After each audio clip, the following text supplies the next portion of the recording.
Thank you.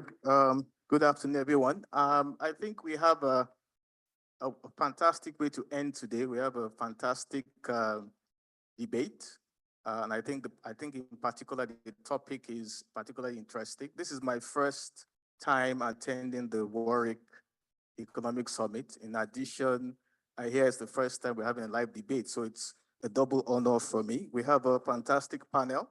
The House motion believes that de-dollarization will do more harm than good for the world. And to discuss this, we have two exciting teams. We have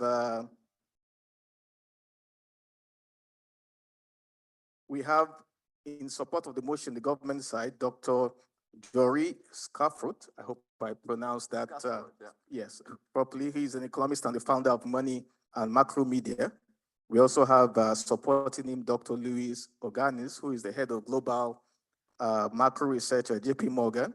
And to oppose the motion, we have the Right Honorable Vince Cable, supported by Professor Robert Wade. Right Honorable Vince Cable is the former Secretary of State for Business and Trade, while Professor Robert Wade is the Professor of Global Political Economy at the Department of International Development at the London School of Economics. I wouldn't say I'm biased because I also went to the London School of Economics, but I don't have a position. My position is going to be silent and I won't be voting, and I will try not to influence you in any direction and not say anything, but I'm looking forward to moderating this panel. I think we're all familiar with the topic. I think we understand this particular issue has particularly gained traction since the COVID-19 pandemic, and of course, as the Russia-Ukraine war started. So it will be very interesting to hear the positions of both sides of the panel, and I think we have an opportunity to have a very exciting debate. Rules: each panelist has 10 minutes. After 8 minutes, I'm going to take this very, you hear me take this very huge gavel, and I'll hit it very loudly. And that's to tell you that we have 2 more minutes. And after 10 minutes, I'm just going to have to push you up the stage, or use the gavel and hit you very softly behind your back so you can leave the stage. After that, we'll take questions and answers from the audience as well as those joining us online. I think we'll start with the motion. In support of the motion, I think we're going to start with Dr. Luis Oganes is going first. So please welcome Dr. Luis Oganes to the stage to support the motion. Thank you.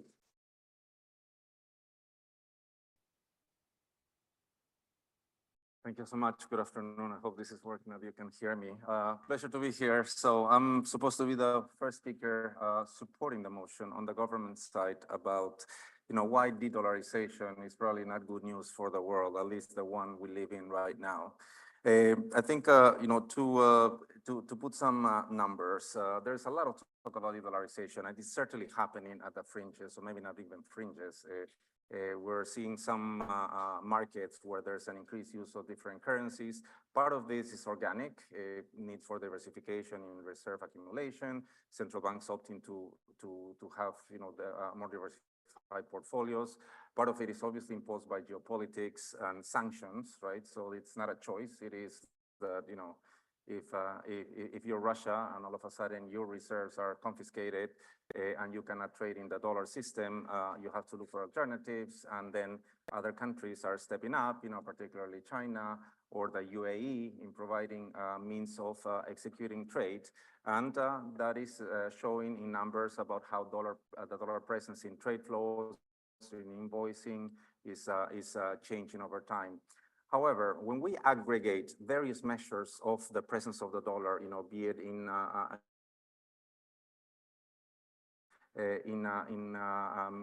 capital raising, in cross-border finance, etc., It is at the low end of a range. If we took a range of the last 20 years, it's been, you know, between, let's say, 65 and 75. Right now it's at 66%. So it's in the low end, but you cannot say that really the world is at this stage just yet de-dollarizing.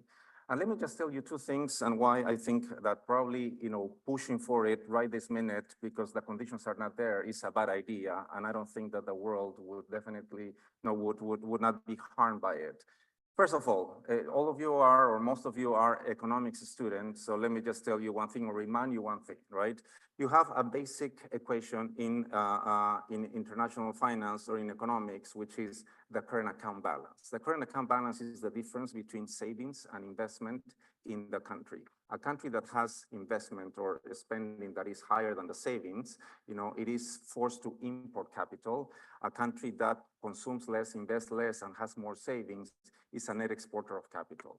Guess what? You know, the US, the reason why the dollar is where it is because the US chronically runs current account deficits, and in order to finance it, it is forced to attract capital from the rest of the world. The rest of the world that is accumulating a lot of assets, a lot of savings because it is not spending enough, right? They need to put their money somewhere. It is almost like a marriage of convenience, and it is a little bit of a zero-sum game when you look at the whole world. So current account surplus countries need to equate with current account deficit countries.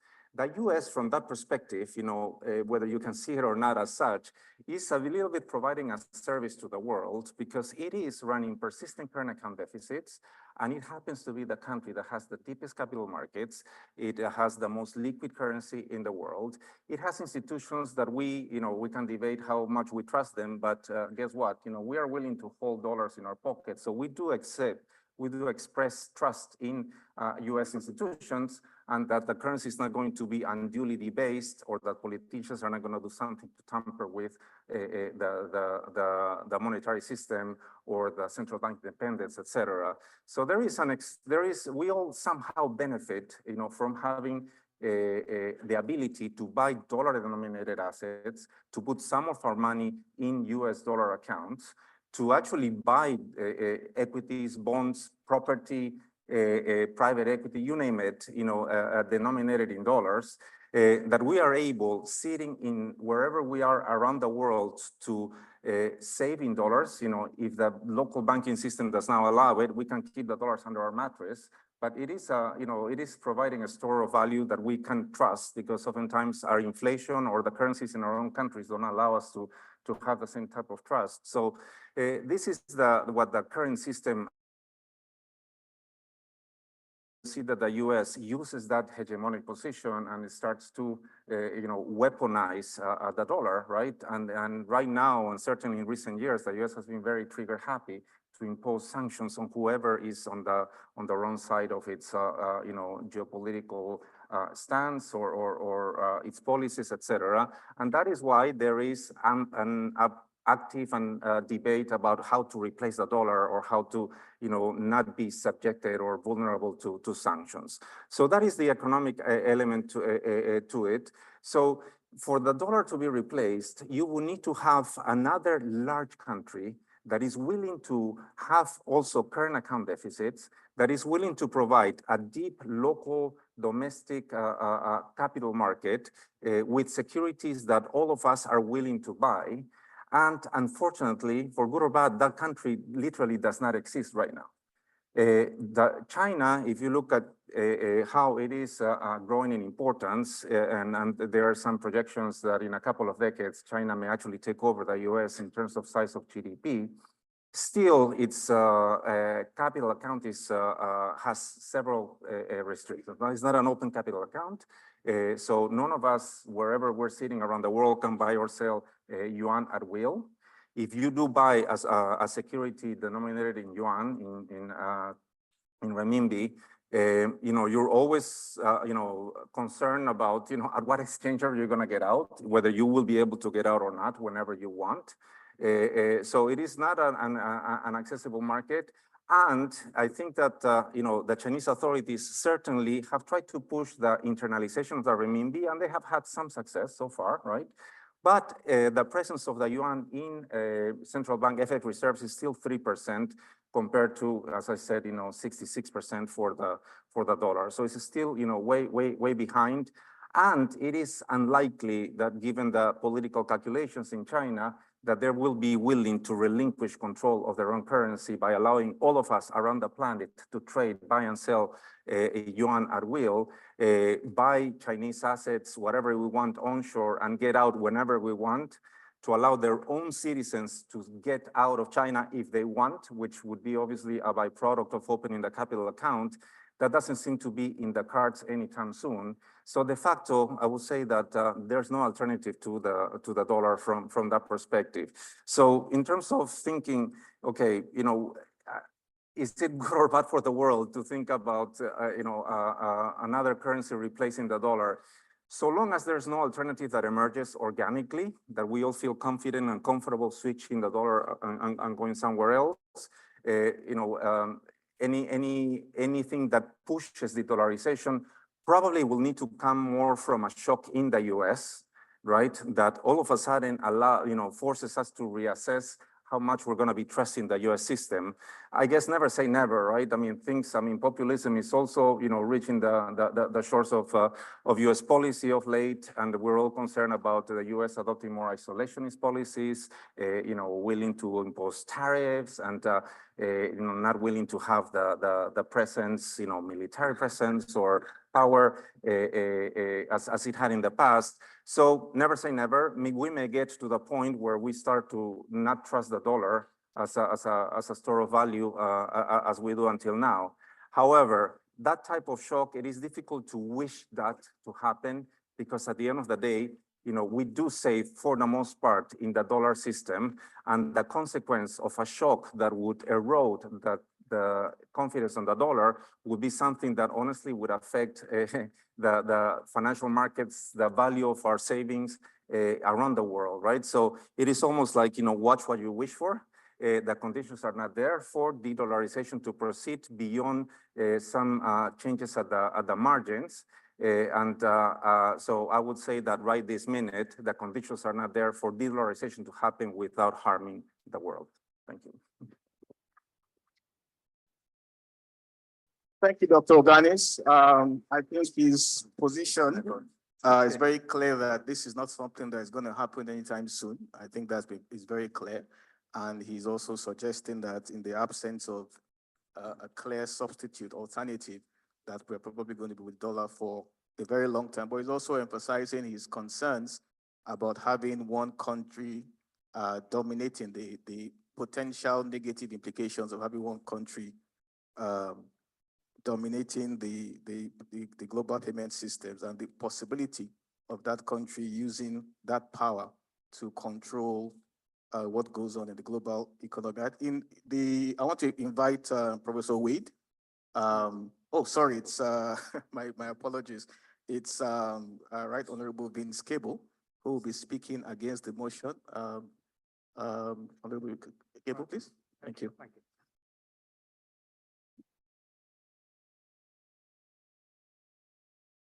Let me just start with a kind of thought experiment. Put yourself back a century. The UK, sterling had been ruling the world. Most transactions were being conducted in sterling. Many parts of the world, not just in the empire, held reserves in sterling. It's taken a battering in the First World War. There was a devaluation against gold. But after the First World War, we were sufficiently confident to go back on the gold standard, 1925, I think it was. And our currency dominated the world economy in the mid-20s, right? And that lasted 7 years.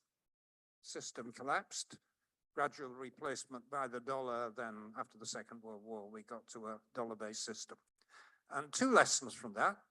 First of all, global currencies don't last forever. Before sterling, we had the guilder, the franc, and so on. And the second lesson is they die slowly. They don't die overnight. And the question here is, does that same process apply to the dollar? I mean, at the moment, it is a dominant currency. Overwhelmingly, transactions are carried out in dollars. A large part of central bank reserves are held in dollars, but it has been falling from over 70%, I think now down to under 60. And the question is this just inertia, as we had with sterling between the wars? Or is it that they've found some mechanism to keep the dollar as a fundamentally functioning currency more or less indefinitely? And I will argue it's the former. And there are some fundamental weaknesses, and they stem partly from American domestic politics. Bipartisanship has completely collapsed. Every year there is a complete logjam because the parties can't agree on lifting the debt ceiling, which actually matters here because this determines the amount of American Treasury bonds which go out into the world economy. We've got Trump, not get elected. And you may like him. I mean, you may believe like Boris Johnson that he's here to save the world, but he stands for several things which are not compatible with American leadership in this area. He doesn't believe in the rule of law. He wants to repudiate American alliances, which depend fundamentally on trust. And he wants on day one to replace the chairman of the Federal Reserve, which determines money supply and interest rates, and therefore the rest of the world. And you cannot have a world that depends on that kind of capricious behavior. And it's not just Trump. I mean, in recent years, both parties in the United States have resorted increasingly to the use of sanctions against governments that they disapprove of, probably for very good reason. I mean, I deplore the invasion of Ukraine, and I support the actions that have been taken against Russia. Similarly, Iran. But when you're a global currency, this presents problems because once you start preventing settlement of payments, as now happens with Russian banks, or you confiscate or threaten to confiscate their assets, why should anybody trust you? Why should the Chinese, who are faced with the possibility of sanctions if they do something on Taiwan, which is quite possible, are faced with the very real possibility that the world's largest trading country could have both its assets confiscated and its trading flows interrupted because they're not part of the SWIFT system.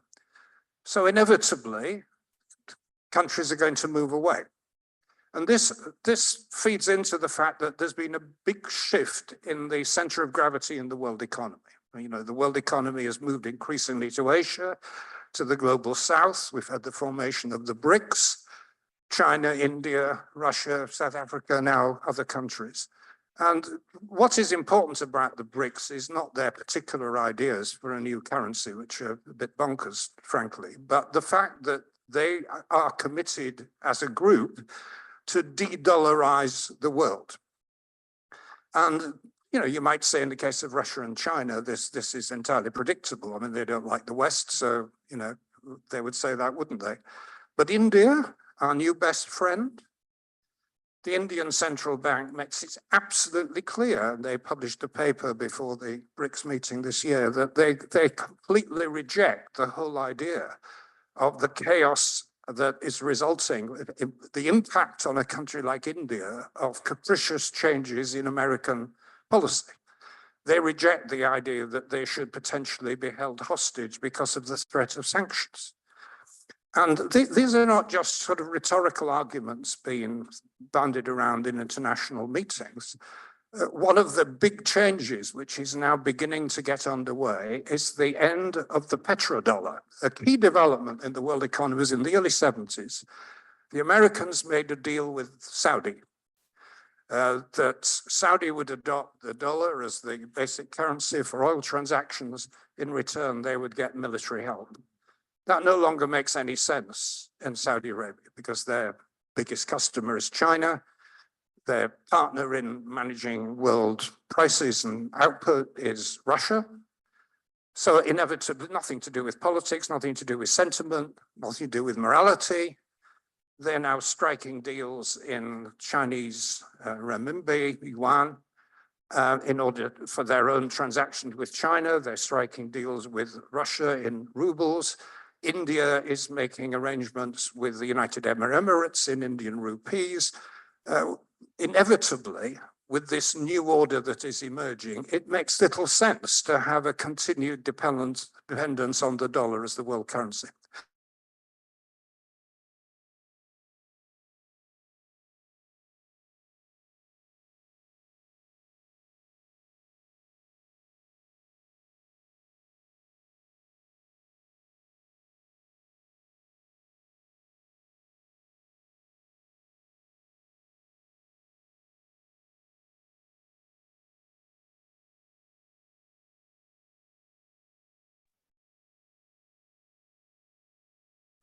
We can't predict exactly how the world will evolve, but what we can say is that because of developments in the world economy and because of developments in American politics, it no longer makes any sense to see a dollar world.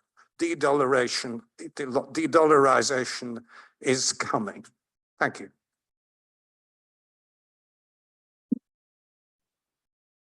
Thank you, Sir Vince Cable, for your comments against the motion. I'd like to invite Dr. Joeri Schasfoort to speak in support of the motion.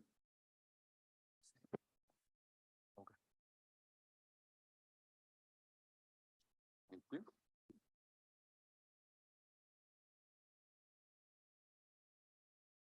So, thank you so much for listening to the great arguments of especially my colleague on the government side. I'm here on the team dollar side, so I'm here to argue that while sure, dollar is not perfect, dollar is the best alternative for a global currency that we have right now. Now, what we have not yet really discussed here is, do we need a global currency in the first place? Can we not have this multipolar world with multiple currencies that the opposition briefly referred to? Well, I would say the evidence says that that is not good for global economic growth. If we look back at the times in history when there was the greatest economic growth globally, we have the dollar-based system starting after the end of Bretton Woods at the end of the 70s. We have the Bretton Woods system, the golden age of capitalism, where the dollar and gold were the single global currencies. Of course, there were always other currencies, but it's really nice to have this one anchor. Before that, we had, of course, the gold standard before the First World War, a period of tremendous economic growth where gold was supported by the UK sterling. Now, why do we need one anchor currency? Well, I operate a business, an international business, a media YouTube channel, and I have a lot of interactions with businesses from countries that are not in the United States, and I'm in the Eurozone, and yet we still use the dollar because it's just extremely convenient. And this is the case for many others. If you look at the functions of money, a medium of exchange is just very convenient that we can have, that our banks have access to New York, where they can provide via which they can provide us with a dollar-based account. You can open a dollar-based account. Probably in your country, you cannot do that for a renminbi-based account. A unit of account is also the function of money. It's just extremely convenient for me to quote and say, hey, subscribe to my YouTube channel, it's only $3 per month. Do I want to rattle off and it's this many rupees, it's this many, that's just very inconvenient. And so what we have seen is that having at least a global currency that is dominant is good for trade. And if trade is thriving, then our economies are thriving. And emerging market economies, while they might not always like the US dollar, in their development strategies, the US dollar, if you look, for example, at China, has played an absolutely crucial role.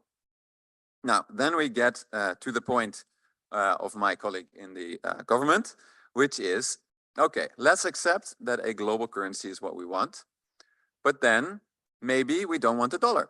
Fair enough, right? Well, I'm here to argue that the dollar is what we want. Well, as was said, at the moment, it doesn't really look like we're heading to a de-dollarized world. If you look at the data, it's really at the margins. But still, let's run the thought experiment.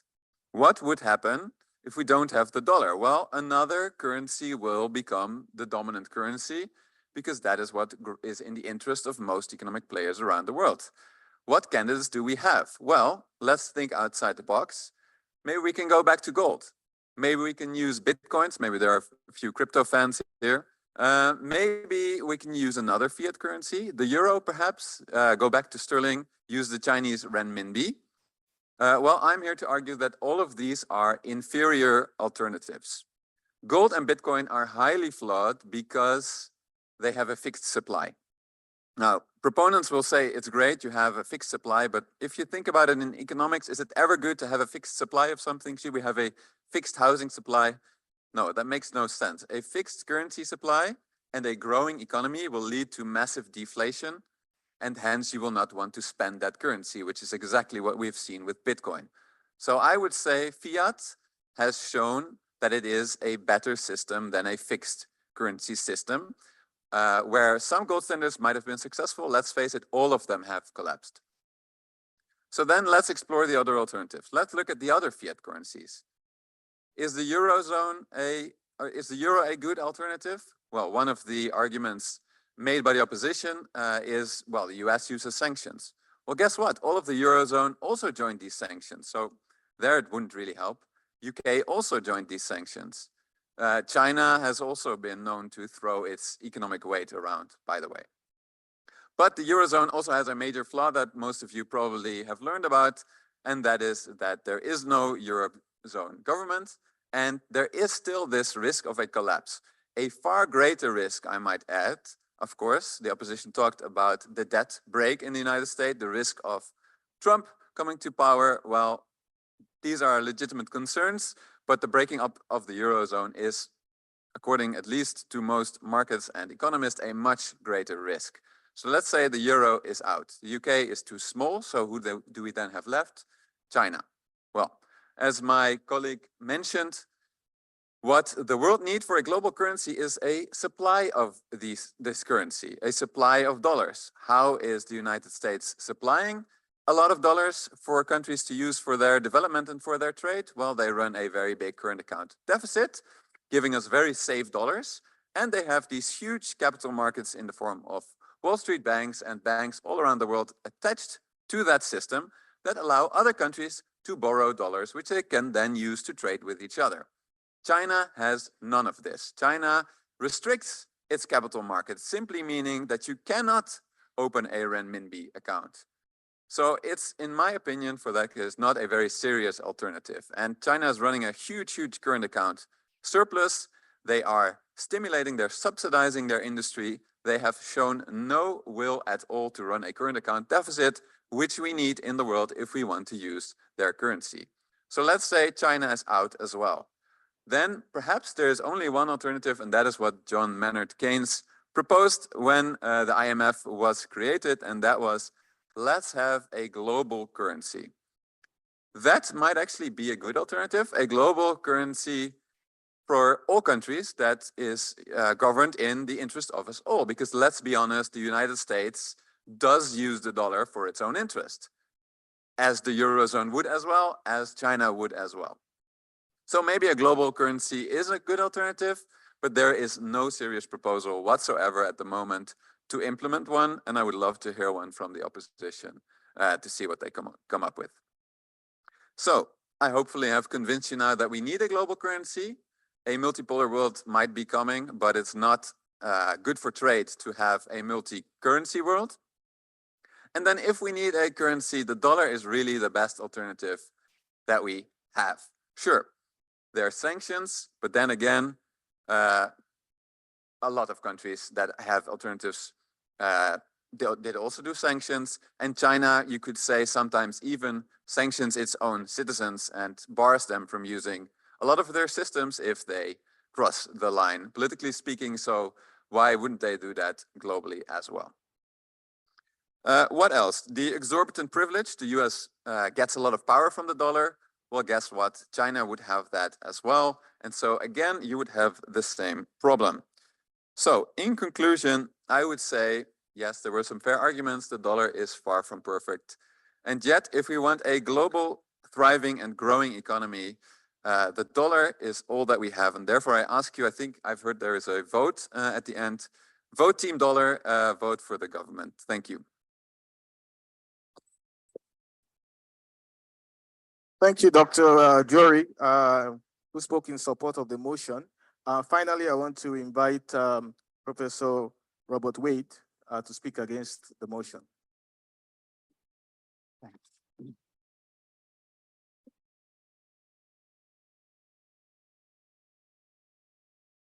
So Vince said at the end of his talk, de-dollarization is coming. That, of course, leaves open the timescale. I want to begin by just underlining the point that there is currently a real upsurge of talk about de-dollarization. It's a very ugly word, but it could even be a candidate for word of the year, such as the upsurge in talk about it. Just let me give you some examples. One of the triggers for the current upsurge is the US sanctions on Russia, where the US has frozen some 300 billion in Russia's liquid foreign exchange reserves, frozen them, so Russia has no access to them. And now there is a great upsurge of talk about how it would be legitimate and important, how we must, in fact, not just freeze the reserves, but appropriate them. That is, take them over and give them to Ukraine for Ukrainian reconstruction. And of course, not just Russia, but other countries, very much including China, are worried that if the US is prepared to use its control over the dollar payment system to do this to Russia, then who knows what could happen to other countries that the US doesn't like. And as Vince also said, the US has done quite a lot of sanctioning of various enemies, including Iran and North Korea and Cuba already. So this is all triggering this concern to explore the possibilities of reducing the dominance of the dollar. For example, at the BRICS summit in August of this past year, 2023, there was quiet talk of a BRICS currency. The talk goes under the code name, the R5, and the code name R5 comes from the fact that the currencies of all 5 BRICS countries begins with the letter R. And Putin said in an address to the conference, this is the beginning of the end of dollar dominance. Lula at that same summit said that the BRICS leaders approve the creation of a working group to study the adoption of a reference currency for the BRICS. But there are big disagreements within the BRICS, not least opposition to the idea of a BRICS currency, that is a currency for use in trade between initially the BRICS, but then expanding out to other countries as well. There is opposition within that BRICS group to the idea of a BRICS currency coming, for example, from India. But the BRICS have agreed to establish working groups to push forward thinking on how to create a BRICS currency with the idea of reducing their vulnerability to the US dollar. And in the new development bank, which used to be called the BRICS Development Bank, Dilma, that is the former president of Brazil, who's now the president of the new development bank based in Shanghai, has been very emphatic that we, including the new development bank, but including the wider community of the global South, we must find ways to avoid being dependent on a single currency. So she is implying the idea that we must move not to, for example, an international currency in the Keynes model, but to the use of much more national currencies in international trade, rather than having those international trades all being denominated in terms of dollars. And I think it is a major background point to remember. This is actually a point that Vince made, that it took maybe 3, maybe 5 decades for between the time when the US clearly became the dominant economic and political power in the world, surpassing Britain. It took 3 to 5 decades before the dollar became the dominant currencies, replacing the British pound. So any sort of movement in the direction of de-dollarization is going to happen not quickly, but over a process of decades. And in fact, I think that I'm going to hold up a chart. We were forbidden from having slides, so I'm reduced to the old technology of charts. And I just want to explain what this chart says. Basically, this chart shows the 2-tier hierarchy of the world economy. The lines that you see, the colored lines, show average income of various regions of the South. So there are 6 regions like Latin America and the Pacific and East Asia and Sub-Saharan Africa and so on, each one with their own line. From 1970 through till today, their average income expressed as a percentage of that of the average income of the North.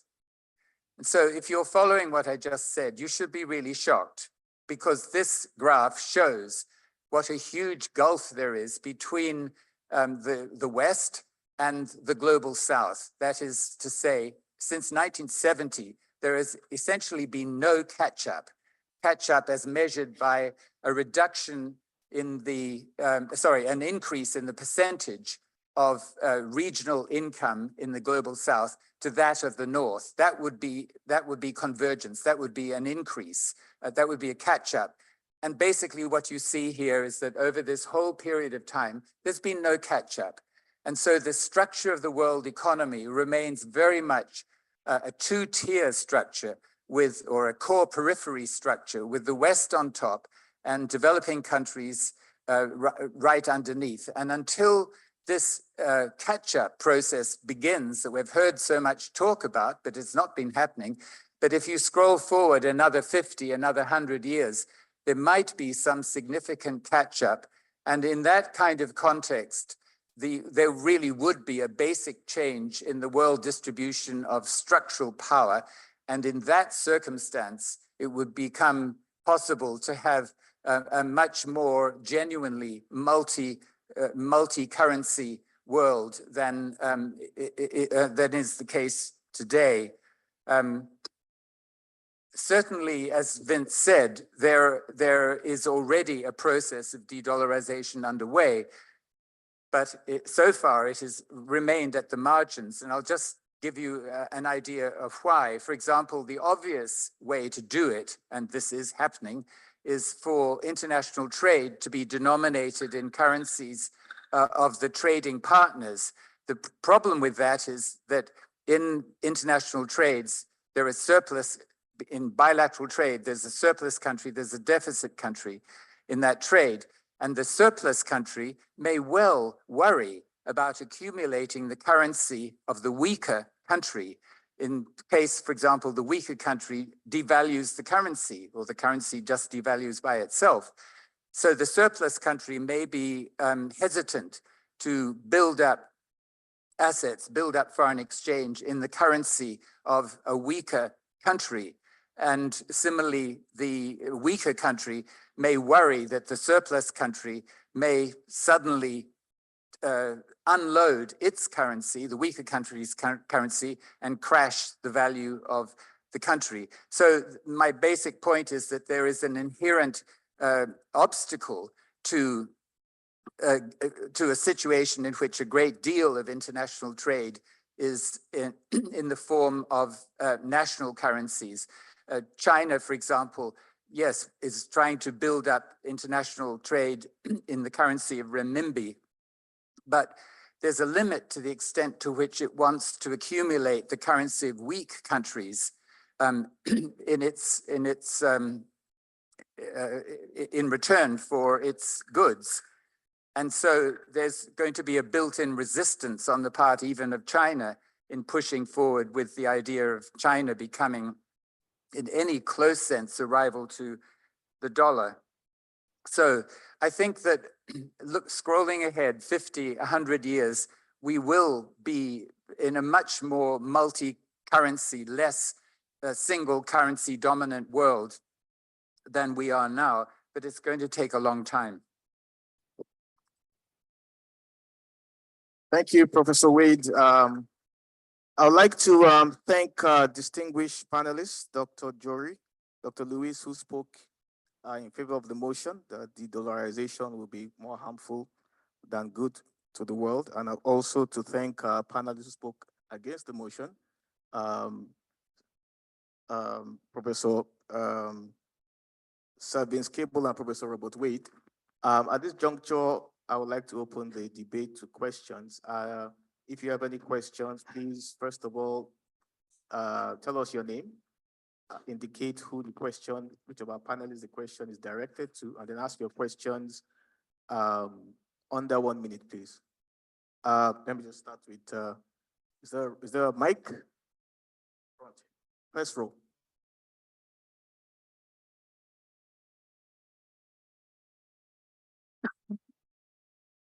Hi, I'm Nathan. I'm from the University of Warwick. Most economists would believe that upholding the status quo is bad for growth and that innovation and change is usually good for growth. Do you feel like keeping the status quo of the dollar is limiting the growth of developing countries and that by allowing competition and allowing change, this will be better?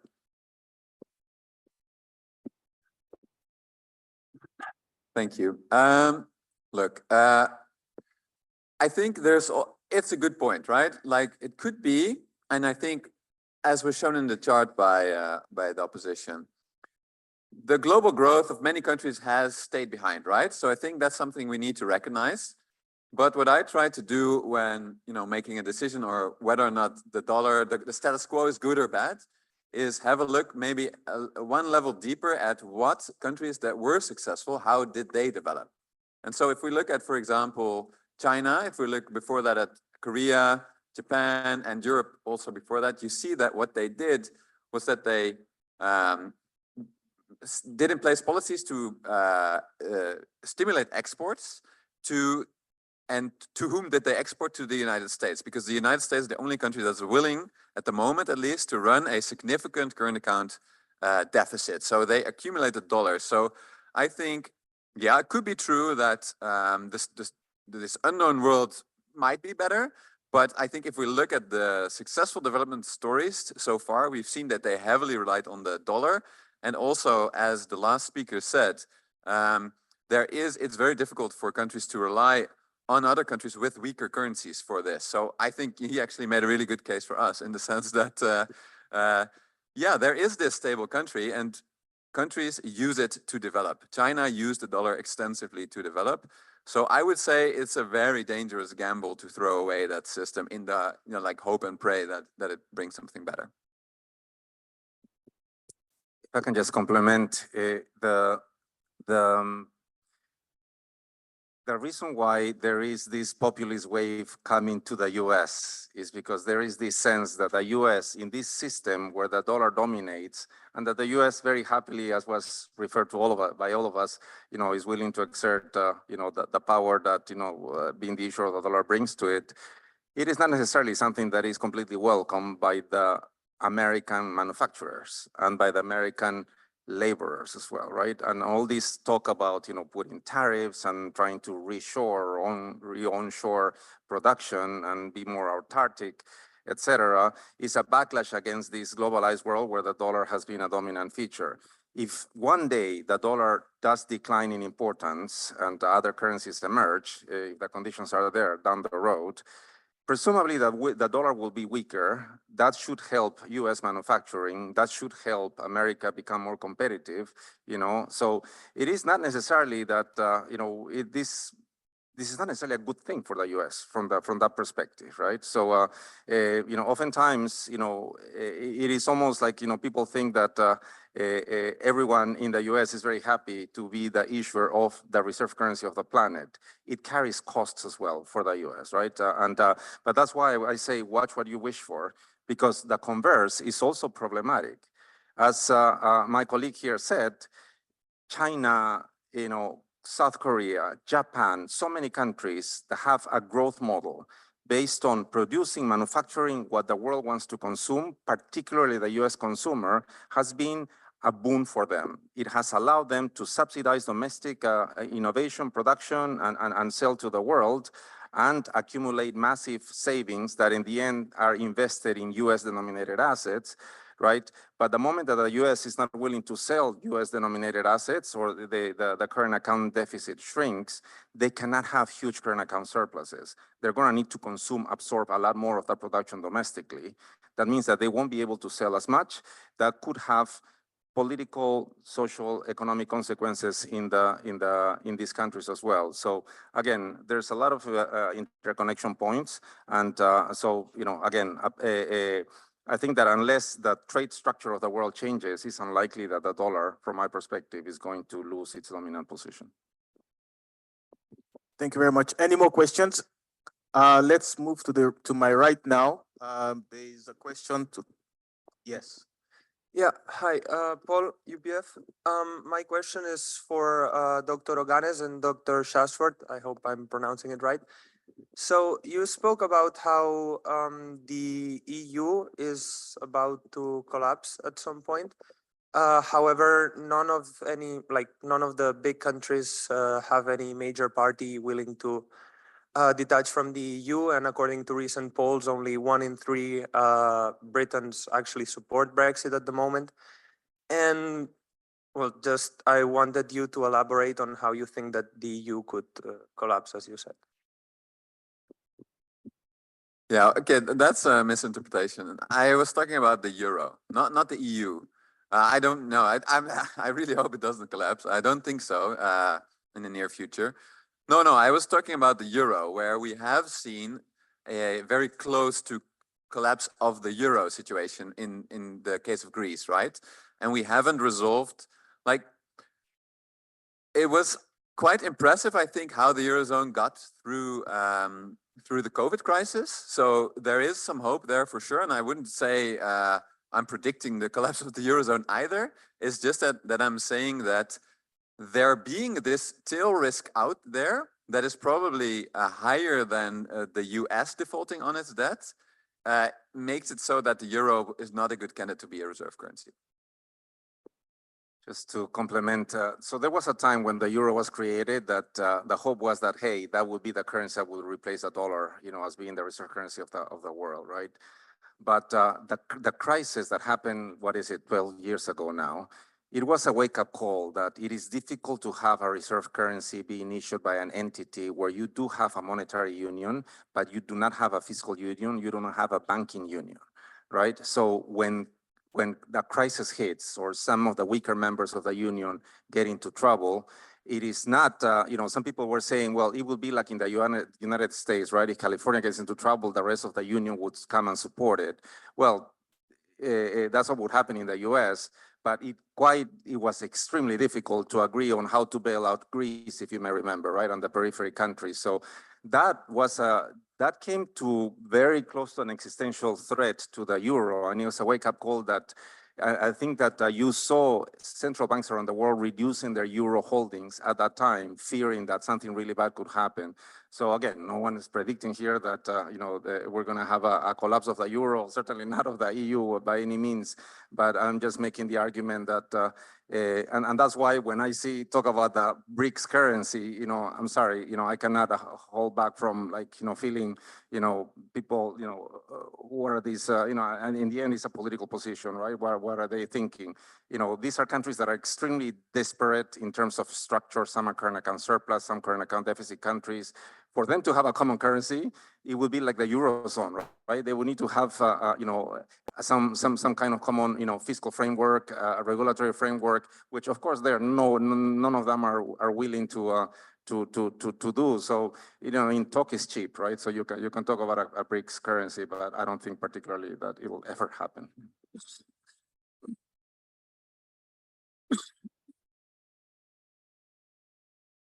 Just one point on what you just said about the BRICS currency. You have to remember that they are talking about it as in stages. that is first simply as a unit of account, and only later, who knows when, as a store of value and a medium of exchange. They're talking about it in a modest kind of way, as something to begin with. So I think that's worth bearing in mind. They're not talking of going to a sort of full multinational currency.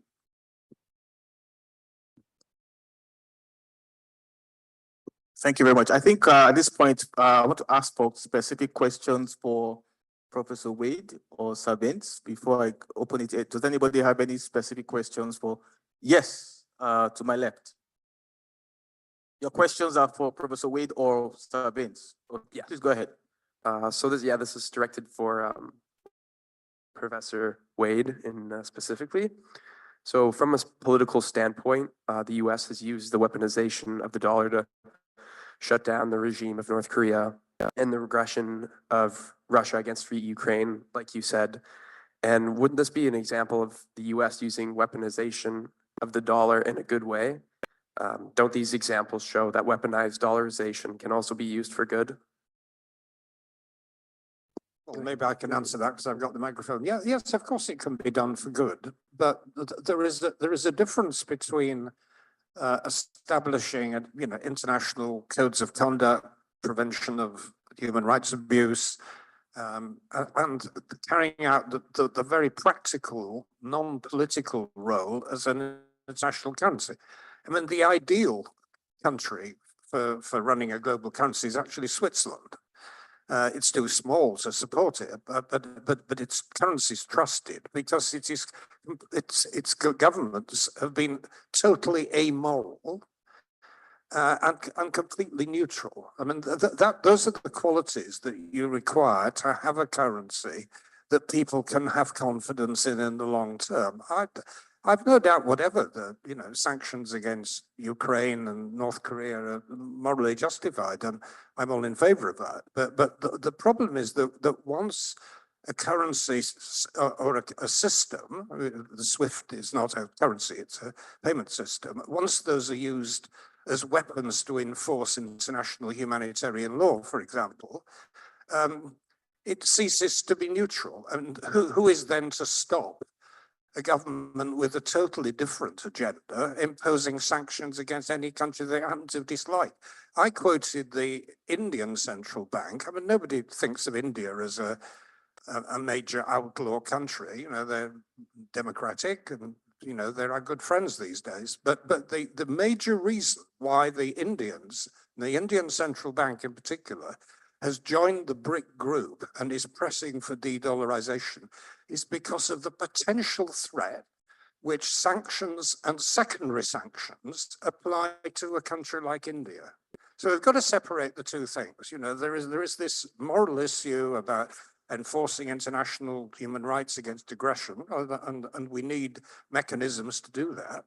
But clearing payments, having a store of value, the characteristics of a currency, this is a totally different issue. And when the two get muddled, we get into trouble.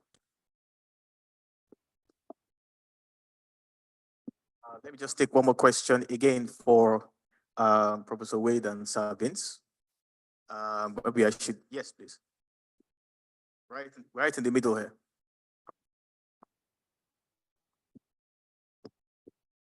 We just take both your questions. Hi, my name is Phoebe. I'm from University of Essex. My question is actually something that Dr. Joeri mentioned, which was about crypto. Love your YouTube, by the way. Just wanted to ask, with the emergence of CBDCs, how do you think this might influence de-dollarizations, just because you're in the opposition team? And considering, both their potentials and also, to compete with the dollar and their potential alignment with national interests. So my question is to everyone in the panel. Do you think that de-dollarization would be an obstacle or a benefit for the development of the global South in general? Okay, I think we start with the opposite. Answer the first questions and the second question, then we send it to the No, Well, the issue about benefits to developing countries, it's fairly clear that large numbers of developing economies are joining the BRICS group. The biggest, China and India, growing numbers of African countries, countries of the Middle East and the Gulf, and countries in Latin America who see a common interest that their economic future is effectively a byproduct of American macroeconomic policy, and they reject that, plus the sanctions issue. So, no, I mean, there are very few developing economies, except the smallest ones, which have linked their economy deliberately to the dollar, who argue that this is in the interests of developing countries. And Robert made the point that the world economy has been very heavily skewed against the global south, and it's manifested in the income statistics that he quoted to you. let me just add one thing. This is about the global south. We are seeing finally the emergence of quite a lot of coalitions of developing countries that the US in particular either excludes itself from or is excluded from. And I think that this is way, way overdue, that developing countries come together to form these coalitions to try and formulate and act on common interests. I'm thinking, for example, of the Asian Infrastructure Investment Bank as one. Of course, there are developed country members, including Britain, as members of the Asian Infrastructure Investment Bank. Britain joined very much against US wishes, by the way. I'm thinking of the New Development Bank. I'm thinking of the Shanghai Cooperation Organization. I'm thinking, of course, of the BRICS, but there are quite a number of others, including ones that are more regionally focused. And so this is the kind of infrastructure that needs to be much stronger before we get a move away from the dollar. But these two issues are linked together.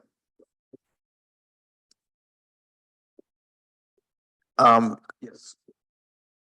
No, just to complement. So the way in which I see de-dollarization continuing in the world in the years and decades ahead is, as was mentioned before, the BRICS countries wanting to look for a way to settle trade transactions among themselves, away from the dollar, just to avoid, if one of these countries ends up in the wrong side of the US Treasury Department, not to get sanctioned and all of a sudden have a difficulty securing imports or being able to sell its exports, right?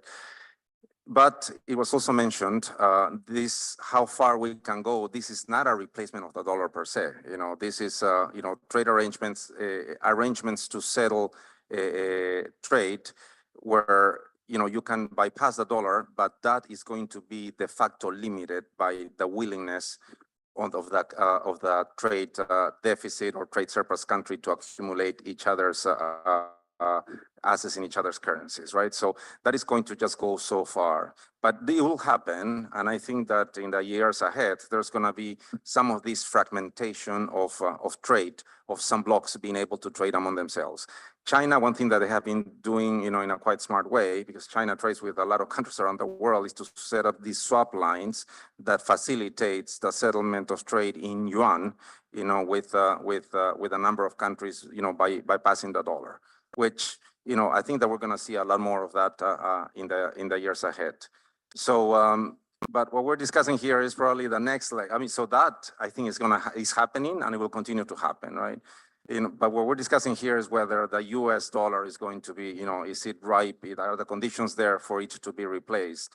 And I just don't see any other entity emerging at this stage that it can replace it, given everything that we discussed here before. And the question about CDBC, the digital currencies of central banks, I see it as part of, digitizing, as part of facilitating, trade settlements. But you know, we're not talking about an emergence of another currency either. You know, this is just to make actually payments faster, more secure. You know, if you transfer money from one country to the other, it can happen in seconds as opposed to wait 3 days for settlement, which is still the case right now. Yeah, can I quickly add something about the CBDCs? So I do think that's really interesting to see that a lot of countries are setting up this CBDC infrastructure, because the dollar system really works via correspondent banking is, I think, the system that they call it. So it means like the private banking system that's centered around New York, but it has links all over the world. And I do think that it's interesting to connect the development of CBDCs. So that means central banks, especially of many Asian nations, are doing this quite a lot. And so they are developing this parallel system where they can settle their currencies with each other without going through this dollar-based private system. And, you know, I think it could be linked, you know, maybe just to innovation, transaction costs, but also more and more talk there's like, it's linked to sanctions to avoid the dollar-based system altogether. And I think it's too early to tell if that will contribute to de-dollarization, which would be, in our opinion, a bad thing, but still is happening. And it is something I think the United States and other Western countries should pay attention to, and they're not doing it yet. Like that, there is this parallel system being made, and maybe, you know, I say we should also develop a CBD system internationally to at least have the option to also keep a reserve currency if we so want. Yeah. Thank you very much. Yes, Professor Wade. This is actually a comment in support of my opposition in favor of the dollar. But I do find it very striking that for all the talk about China trying to get more use of the renminbi internationally, it is very striking that its loans for the Belt Road Initiative projects, which, as you know, are just huge. I mean, the biggest infrastructure investment project in world history is the Belt Road Initiative. Its loans are denominated in dollars and to be repaid in dollars. We have time for a few more questions. I think at this time I'll take it a bit higher up. I can't really see because of these lights. Okay, I can't really see. I think I see a hand up on the right. Yes, in the middle on the right.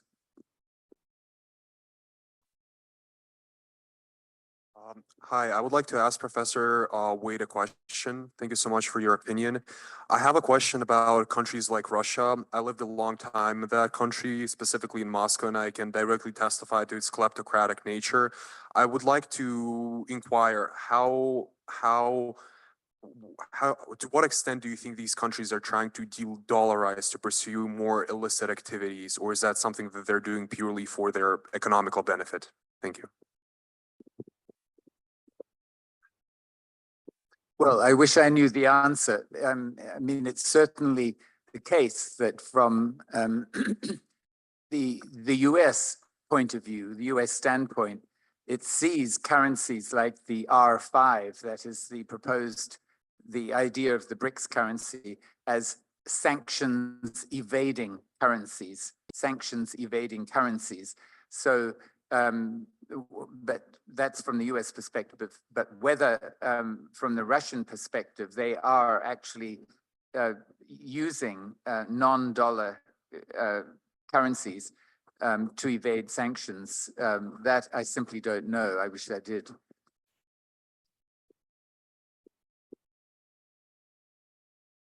Okay, thank you very much to our panelists. At this point, we're going to go into a vote. If you look up at the screen, there should be, an app called Slido for you to all vote in favor or against the motion. You have 2 minutes to do this, and then we'll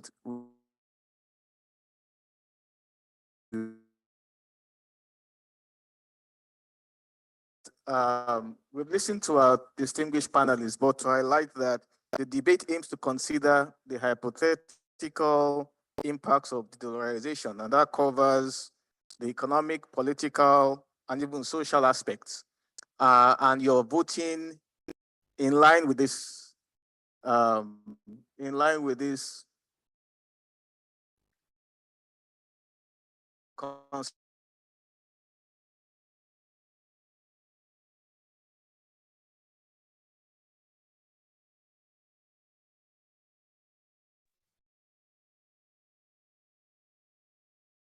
insights, both for and against. And I think there are two sides to this. One is the need for a reserve currency in the first place, and the second is payment systems. And I think the implications on both sides they are different. There are different implications of both sides. I wanted to give an example that came out from the African continent. That's not to sway anybody in any particular direction. During the COVID, I mentioned this earlier, during the COVID-19 pandemic, and of course, leading into the Russia-Ukraine war, we know that the global economy experienced a slowdown in economic growth. But as a result of significant demand destruction in more of the advanced countries. But in many African countries, for example, in my country, Nigeria, demand remained strong. So you had significant demand. However, most of the countries producing in Nigeria could not produce to meet that demand because they rely on imported inputs, which require them to have dollars. And they could not, they didn't have access to those dollars. And because they didn't have access to dollars, they could not import their inputs to produce, to meet that demand. So under such circumstances, somebody might suggest that, oh, well, having one main payment system might be a challenge. On the other hand,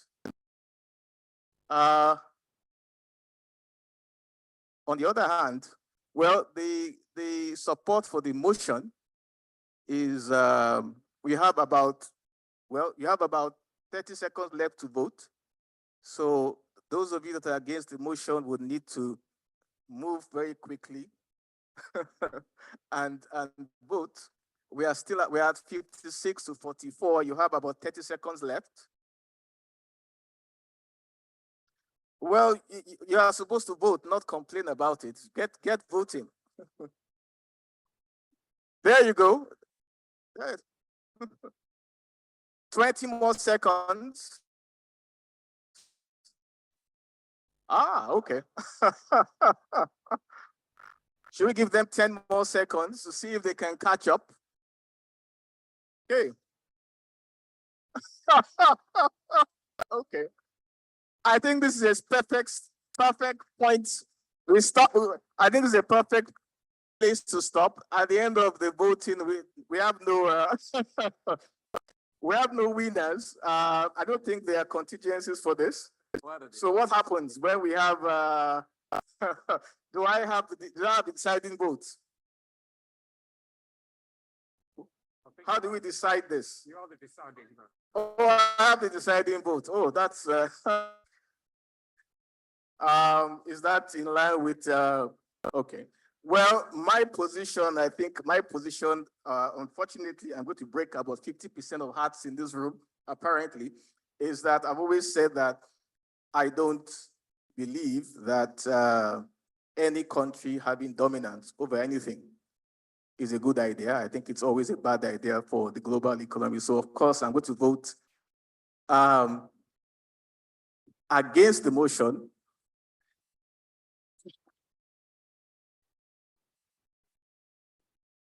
And I guess that's the final verdict is that de-dollarization is not a bad thing, and it's probably better for the global economy. Thank you very much.